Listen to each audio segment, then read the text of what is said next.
Crossing the basic necessities. మరి దేవుని రాజ్యములో బేసిక్ ఏంటి? What are the basic things in the kingdom? Okay, ప్రతి రాజ్యానికి స్టేటస్ ఉంటుంది. దేవుడు కూడా ఎప్పుడు మహిమ నుంచి అధిక మహిమకి తీసుకెళ్తారు. Take from glory to glory. So you need to know what are the basic things that God want to give. అంటే నేనంటుంది రక్షణ, విశ్వాసం అవి మాత్రమే కాదు. ఎందుకంటే మనము సాధారణంగా మన ఆత్మీయ విషయాలను, శరీర విషయాలను, లోక విషయాలను మనము విడదీస్తాం. గుర్తుపెట్టుకోండి, లోక విషయాలంటే రెండు రకాల అర్థాలు వస్తాయి, శరీర విషయాలంటే రెండు రకాల అర్థాలు వస్తాయి. లోక విషయాలంటే ఒకటి మనం జీవించే విధానం, ఇంకొకటి లోకం అంటే అది శరీర క్రియలను కూడా వస్తుంది. శరీర క్రియలు అంటే పాప క్రియలు అని అర్థం. ఒక్కొక్కసారి శరీరము అంటే మన దేహం కింద వస్తుంది, ఒక్కొక్కసారి శరీర క్రియలు అంటే పాప క్రియలు అర్థం. సో మనము సందర్భాన్ని బట్టి దాన్ని వాడాలి. ఒక్కొక్కసారి లోకము, అందులో ఉండే సమస్తము వ్యర్థము అంటది. అంటే ఏంటి? అందులో ఉండే పాప క్రియలు ఉపయోగపడవు అని. కానీ ఒక రకంగా చూస్తే భూమి దాని సంపూర్ణత ఎవరిది? యెహోవాది. సో మరి యోహాను భక్తుడు దాని గురించి రాస్తాడు, ప్రియుడా, నీ ఆత్మ వర్ధిల్లుచును కొలది నీవు అన్ని విషయాల్లో వర్ధిల్లుచు ఎలా ఉండాలంట? సౌఖ్యముగా ఉండాలంట. అయితే ఇంగ్లీష్లో చూస్తే I wish above all things that you may prosper and be in good health. So ముఖ్యముగా మనం చూస్తే healing and provision are the basic. మరి దేవుని రాజ్యంలో కూడా మీరు చూస్తే ఒకసారి వెళ్దాం. 3 యోహాను 2వ వచనం. ప్రియుడా, నీ ఆత్మ వర్ధిల్లుచున్న ప్రకారము నీవు అన్ని విషయములలోనూ వర్ధిల్లుచు సౌఖ్యముగా ఉండవలెనని ప్రార్థించుచున్నాను. అయితే ఇక్కడ చూస్తే Beloved, I wish above all things that you may prosper and be in health, even as thy soul prospers. అంటే అన్ని విషయాల్లో బ్లెస్ అవ్వాలా. దేవుడు అబ్రహాం ఎన్ని విషయాలు ఆశీర్వదించాడు? అన్ని విషయాలు. అంటే ఇవన్నీ కూడా శరీరమునకు సంబంధించినటువంటి, లోకమునకు సంబంధించినటువంటి విషయాలన్నిటికి దేంతో కనెక్షన్ ఉందంట? ఆత్మ వర్ధిల్లుటలో కనెక్షన్ ఉందంట. సో నీ ఆత్మ వర్ధిల్లుతుంటే దాంతోపాటు ఈ లోక విషయాల్లో కూడా నువ్వు ఆశీర్వదించబడుతున్నావు అనుకోండి, అప్పుడు సౌఖ్యంగా ఉంటావంట. ఒకవేళ ఆత్మ వర్ధిల్లకుండా లోకములోనే వర్ధిల్లుతున్నావు అనుకోండి, అది డేంజరస్. ఆత్మ వర్ధిల్లకుండా కేవలము చదువు, కేవలము డబ్బు, వ్యాపారం, కేవలము తలాంతులు ఇలా వెళ్ళిపోతున్నారు అనుకోండి, దెన్ ఇట్ ఈస్ డేంజరస్. అది డేంజరస్. సో ఇక్కడ మరి దేవుని రాజ్యంలో కూడా ఇక్కడ చూస్తే యోహాను భక్తుడు బేసిక్ ఇవ్వాలని కోరుకుంటున్నాడు. అదేంటంట? That you may prosper and be in health. అంటే సమృద్ధి, స్వస్థత. ఈ రెండు విషయాలు దేవుని రాజ్యంలో కూడా బేసిక్ విషయాలంట, ప్రాముఖ్యమైనవంట. ఓకే, సో అలాగని ఈ రెండు విషయాల దగ్గరే ఆగిపోతామా? లేదు. హెబ్రీయులకు రాసిన పత్రిక 11వ అధ్యాయం 6వ వచనం. విశ్వాసము లేకుండా దేవునికి ఇష్టుడై ఉండుట అసాధ్యము. దేవుని యొద్దకు వచ్చువాడు ఆయన ఉన్నాడనియు తన్ను వెదకు వారికి ఫలము దయచేవాడనియు నమ్మవలెను కదా. సో దేవునికి ఇష్టమై ఉండాలంటే విశ్వాసం ఉండాలంట. అయితే మనం అనుకోవచ్చు, ఎవరైనా యేసు దేవుడని నోటుతో ఒప్పుకుంటే వారు రక్షింపడతారు. కరెక్టే, అది basic. That is the beginning, ఆరంభం అనండి. చూడండి, తల్లికి తండ్రికి కొడుకుని ఒక డాక్టరు, ఇంజనీరు, ప్రయోజకుడు చేయాలని ఉంటుంది అని ఎల్కేజీలో జాయిన్ చేస్తారు. కానీ వారి మనసులో ఏమైనా ఉంటుంది? ఏదో డాక్టర్ ఏదో చేయించాలని. అది బేసిక్ అనమాట. అలాగని చెప్పి వాళ్ళు PPA 1 ఫస్ట్ క్లాసు, నర్సరీలోనో, ఎందులోనో, ఎల్కేజీలోనో జాయిన్ చేస్తారు. అది ఆరంభం మాత్రమే. అలాగే నీవు రక్షింపబడ్డావా, అది దేవుడిని తెలుసుకున్నావా, అది ఆరంభము మాత్రమే. అక్కడే ఆగిపోకూడదు. There is a problem there. అయితే ఇక్కడ విశ్వాసము లేకుండా దేవునికి ఇష్టడై ఉండుట అసాధ్యం. అయితే దేవుడు ఎప్పుడూ కూడా ఒకే పరిమాణము కలిగినటువంటి విశ్వాసములో ఉండిపోవాలని ఆయన కోరుకోడు. శిష్యులకి ఆయన వాళ్ళకి ఇచ్చే ట్రైనింగ్ బట్టి చూస్తే ఒకసారి వారిలో అల్ప విశ్వాసం ఉందని ఆయనకి తెలుసు. వీళ్ళని ఎంతవరకు నమ్ముతున్నారు అని చెప్పి ఏం చేస్తాడు? ఒకసారి తుఫాన్లో వెళ్తూ వెళ్తూ పడుకుంటాడు. నీళ్ళు వచ్చి మొత్తం బోట్ అంతా తడిసిపోతుంది. అంత తడిసిపోయిన సౌండ్ కొంచెం షేక్ అయితేనే ఏంటా అనుకుంటాం. మహా ఘోరమైన తుఫాన్లో శిష్యులందరూ ప్రాణం గుప్పిట్లో నశించిపోతున్నాం, ఇంకా అయిపోయాం, మేము చచ్చిపోయాం, అయిపోయాం అనుకునే టైంలో ఎవరైనా పడుకుంటారా? ఒక రకంగా చూస్తే మరి పరీక్షిస్తున్నట్టే అనుకోవచ్చు. ఎందుకంటే వారు ఆయన లేపుతారు. వాళ్ళు ఏం చేస్తారా అని ఆయన పరీక్షిస్తున్నాడు. అప్పుడు వాళ్ళు ఆయన్ని లేపి ఏమంటారు? ప్రభువా, మేము ఒకే ఒక మాట అంటారు, ఏమైపోతున్నామంట? నశించిపోతున్నాము, నీకు చింత లేదా? ఏదో ఒకటి చెయ్యి, ప్రార్థన అన్నా చెయ్యి, తండ్రిని అడుగు కాపాడమని. లేకపోతే ఏం చేద్దాం, వాట్ ఈస్ హ్యాపెనింగ్? అప్పుడు ఆయన ఒక మాట అంటాడు. ఏమంటాడు?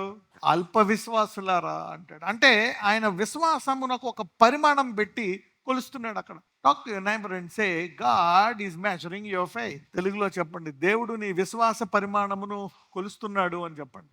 వారిలో ఏముందని చెప్పి బయట పెట్టాడు? అల్ప విశ్వాసం. అంటే ఏం చెప్తున్నాడు వాళ్ళకి? మీరు మీ విశ్వాసాన్ని ఇంకా పెంచుకోవాలా. You need have great faith. ఒక తూరు సీదోని వ్యక్తి వచ్చి మాట మాత్రము సెలవివ్వంటే ఏమంటాడు? ఇజ్రాయెల్లో నేను ఇంత గొప్ప విశ్వాసం ఉన్నట్టు చూడలేదు. ఒక స్త్రీ వచ్చి మరి ఎంత బతువులాడినా ఆమెను ఒక జంతువుతో పోల్చినా కూడా ఆమె ఏమంటది? అయినా పర్లేదు ప్రభువా, నాకు స్వస్థత కావాలి అని అడుగుతుంది. అప్పుడు ఏమంటాడు ఆయన? అమ్మా, నీ విశ్వాసము గొప్పది. So God wants to use some things to bring out your faith and measure your faith. దేవుడు మన విశ్వాసములు ఎదగాలని కోరుకుంటాడు. అందుకని మన విశ్వాస పరిమాణాన్ని కొలుస్తూ ఉంటాడు ఆయన. స్టార్టింగ్లో ఇష్టపడ్డాడు నిన్ను అలాగా. ఓకే, గాడ్ లైక్ యూ, ఎందుకంటే నువ్వు మారు మనసు పొందావు, కొన్ని పాత విషయాలు కొన్ని విడిచిపెట్టావు, భక్తిగా ఉంటున్నావు, కొంచెం ప్రార్థన చేసుకుంటున్నావు, అప్పుడప్పుడు ఉపవాసం ఉంటున్నావు. మనలో ఉండే పరిశుద్ధాత్ముడు మనము మహిమ నుంచి అధిక మహిమ గెలాలని కోరుకుంటున్నాం. So there could be a time where God must be pushing them. చూడండి, తల్లిదండ్రులు చిన్నప్పుడు ఇంట్లోనే ఉంచుతారు, సడన్గా స్కూల్కి లాక్కెళ్తా ఉంటే వాడు గోల పెట్టేస్తూ ఉంటాడు, దొరలేస్తూ ఉంటాడు. సో గాడ్ మరి దాని తర్వాత ఇంకా ఎక్కువ కష్టపడాలని, ఇంకా విధేయత నేర్చుకోవాలని, వాళ్ళంతట వాళ్ళు వాళ్ళ పనులు చేసుకోవాలని మనము గెంటుతూ ఉంటాం. Okay, will push them. అలాగే దేవుడు కూడా మనము విశ్వాసములో ఎదగాలని కోరుకుంటున్నాడు. He doesn't want you to be stuck at the same level. ఇలాగ ఎవరైతే విశ్వాస పరిమాణమును పెంచుకోవడానికి మరి వాళ్ళు ఉంటారో ఆయన వారికి ఫలము దయచేస్తారంట. There are stages. ఎప్పుడు కూడా you cannot be stuck like that. He is a rewarder of those. ఇక్కడ చూస్తే మొదటిది విశ్వాసములో ఎదుగుతూ ఉండాలా. Without faith it is impossible to please. విశ్వాసము లేకుండా దేవునికి ఇష్టమైనడు అసాధ్యం. దీని ఏ రకంగా రాసుకోవాలంటే, నువ్వు ఎదిగే కొలది నీ విశ్వాస పరిమాణమును పెంచుకుంటూ ఉంటే దేవుడికి ఇష్టడుగా ఉంటావు. If you are on the way to increase your faith, God will love you. అప్పుడు దేవుడు మీకు ఇష్టలుగా ఉంటారంట. You need to grow in faith. అయితే మన దేవుడు ఉన్నాడని నమ్మాలంట. తన్ను వెదుకు వారికి ఫలము దయచేయవాడని. అంటే వెదికే విధానం కూడా పెంచుకోవాలంట. Cannot be at the same level which is the saturation level, dangerous level. అంటే ఇంక అలాగే ఉండిపోవడం అనమాట. అది చాలా dangerous level. Talk to your neighbour and say never get saturated. చూద్దాం యెషయా గ్రంథం 40:26 వచనం. మీ కన్నులు పైకెత్తి చూడుడి, వీటిని ఎవడు సృజించెను? వీటి లెక్క చొప్పున వీటి సమూహములను బయలుదేరు చేసి వీటన్నిటికి పేర్లు పెట్టి పిలుచువాడే కదా. తన అధిక శక్తి చేతను తనకు కలిగి ఉన్న బలాతిశయము చేతను ఆయన ఒక్కటి అయినను విడిచిపెట్టాడు. Lift up your eyes on high and behold who has created this things. ఒకసారి నీ తల పైకెత్తి చూడు. పైన ఆకాశములో ఆ మేఘాలు, నక్షత్రాలు, సూర్యుడు, చంద్రుడు, ఆల్ దిస్ ప్లానిటరీ సిస్టమ్, అవన్నిటికీ కూడా ఆయనంట పేరులు పెట్టి పిలుస్తాడంట. ఒక్కదానికి కూడా. అంటే ఒక్కొక్కటి ఎంత కాంతి ఉంది, దాని బరువు ఎంత, దానికి ఎంత వెలుగునిస్తుంది, అవన్నీ తెలుసు. తనకు కలిగి ఉన్న బలాతిశయము చేత ఆయన ఒక్కటైనను విడిచిపెట్టాడంట. ఒక్కటి కూడా విడిచిపెట్టాడంట. అంటే అన్నిటికీ పేరు పెడతాడంట. He knows all the names. అంటే ఆయనకు తెలియకుండా ఎక్కడైనా ఒక గ్రహమన్నా ఉంటుందా? చెప్పండి. Can there exist a small planet? ఒక నక్షత్రం. ఒకవేళ నక్షత్రం ఉంది ప్రభు, ఎక్కడో ఉంది అంటే ఆయన చెప్తాడు, అది ఇంతకుముందు ఇన్ని గంటలు ఇన్ని సెకండ్లకి ఎక్కడ ఉంది, తర్వాత ఇది ఇక్కడికి వెళ్ళిపోయింది, ఈ లొకేషన్కి వెళ్ళింది, అది ఎంతకాలం నుంచి ఉంది, దాని పేరు ఇది, దాని properties. He will tell you the properties. నీకు ఒక బుక్లెట్ ఇస్తాడు ఆ గ్రహానికి దేవుడు. ఆయనకి అన్నీ తెలుసు అనమాట ఆ గ్రహం గురించి. చూసారా, మనం చదువుకుంటాం జోగ్రఫీ, సోలార్ సిస్టమ్ బుక్స్ ఉంటాయి దాని మీద. అలాగే he knows that. He is so strong. అంత బలవంతుడంట. అంటే మనం ఏమనుకుంటామంటే దేవుడు ఉన్నాడా, చూస్తాడా, మనం చేసేది ఏమైనా ఉందా అనుకుంటాం. ఇగ్నోరెన్స్లో ఉంటాం. ఒకవేళ ఈ దేవుడు ఉన్నాడు, నిన్ను చూస్తున్నాడు అని నువ్వు తెలుసుకొని మరి విశ్వాస పరిమాణంలో ఎదుగుతూ ఉంటే ఆయన నీ విశ్వాసాన్ని బట్టి నీకు బహుమానాలు ఇచ్చి నేను ఆశీర్వదిస్తూ ఉంటాడు ఆయన. మనము ఈ దేవుడు ఇంత పర్టికులర్గా చూస్తున్నాడు, మన మీద కేంద్రీకరిస్తున్నాడు అనేది మనము మర్చిపోయి ఆత్మీయ జీవితంలో ఎదగడం అనేది పక్కన పెట్టేస్తాం. లోక విషయాలు అంటే కనబడే విషయాల్లో పడిపోతాం. ఒక వాటిల్లోనే లీనమైపోతాం. కనబడే వాటిల్లో నేను ఎప్పుడు చెప్తా ఉంటా, the things that are not seen are more real than the things that are seen. మరి మనకి కనబడని వే ఇంకా ఎక్కువ నిజాలు. ఈ కనబడే ఈ టెంపరీ, కనబడేది ఒకసారి నిజం కాకపోవచ్చు. ఎందుకంటే ఒక్కొక్కసారి బైబిల్లో ఉంటుంది, అపవాది ఎలా వస్తాడంట, గర్జించు సింహం వలె. వాడు గర్జించు సింహమా కాదు, ఇంకా ఏముంటుంది, వెలుగుదోత వలె వస్తాడు. ఇంకొకటి తోడేళ్ల వలె. చూసారా చెప్తున్నారు, వాడు తోడేలు, చీకటి దోత. He's a dark dangerous spirit who want to steal, kill and destroy.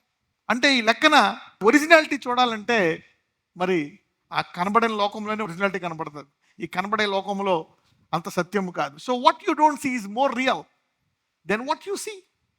Okay, కనబడవే నిజాలు అని మనం అనుకుంటాం. ఎందుకంటే లోకం అలా తయారైంది. It was design like that. ఇప్పుడు దాకా ఎవరైతే దాన్ని మిస్ అయిపోయి దాన్ని పక్కన పెట్టేశారో, ఈరోజు దాన్ని కేంద్రీకరించి దానికి ప్రాధాన్యత ఇచ్చి పూర్ణ హృదయముతో వెతుకుదురుగాక.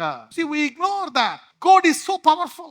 He want to bless everybody. చూస్తా how much time you are spending on me. నన్ను ఉపయోగించుకొని ఏం చేస్తున్నావు? Are you loving me? You want to know me? He is there. ఒక నక్షత్రాన్ని అలాగా ప్రత్యేకంగా చూసే దేవుడు మరి మనల్ని ఎలా చూస్తున్నాడు? He is strong in power. Somebody say, he is strong in power. అధిక శక్తి చేత, తనకు కలిగి ఉన్న బలాతిశయము చేత ఆయన ఒక్కటేనని విడిచిపెట్టాడు. He knows all the stars, the properties. He knows the name. ఈరోజు అక్కడ ఆగిపోయావు, అక్కడి నుంచి ఈరోజు వేగముగా మహిమ నుంచి అధిక మహిమకి వెళ్ళుదుముగాక. Let's not get stuck in our life. Let's go from glory to glory. ఈ భూలోకంలో మరి ఆయన స్వరూపంలో చేసిన ప్రతి మనిషికి నువ్వు విశ్వాసముని ఆత్మీయ జీవితం ఎదుగుతూ ఉంటే ఆ పరిమాణము చొప్పున నీకు బహుమానాలు ఇద్దాము. నెల నెల, సంవత్సరం సంవత్సరం, 10 ఏళ్ళు 10 ఏళ్ళు, 20 ఏళ్ళు 20 ఏళ్ళు కానీ ఆయన ఒక డిజైన్ చేసి పెట్టాడు. దాన్ని మనం మిస్ అయిపోతూ ఉంటాం. Nazaredanesa, idigo Prabhu, I prophesy healing on everybody because they have forgiven, oh Lord. Heal their bodies now. Heal their spine. వెన్నెముకను ముట్టి స్వస్థపరచండి, రక్తాన్ని ముట్టి స్వస్థపరచండి. కిడ్నీలు, లివర్, గాల్ బ్లాడర్, తల నుంచి అరికాలు వరకు కొత్త అవయవాలు దయచేయండి. కొత్త మాంసము, కొత్త కండరము, ఐసైట్ని నార్మల్ చేయండి. ఎలర్జీలను తీసివేయండి. తల నుంచి అరికాల వరకు పరిపూర్ణ స్వస్థత. నీ సాక్షులుగా వారు జీవించాలి గనక దీర్ఘాయువుతో, ఆరోగ్యముతో వారిని దయచేయమని. Increase my faith. ఇందులో నా విశ్వాసాన్ని పెంచమని నజరేయుడైన యేసునామమున ప్రార్థిస్తున్నాము తండ్రి. ఆమేన్.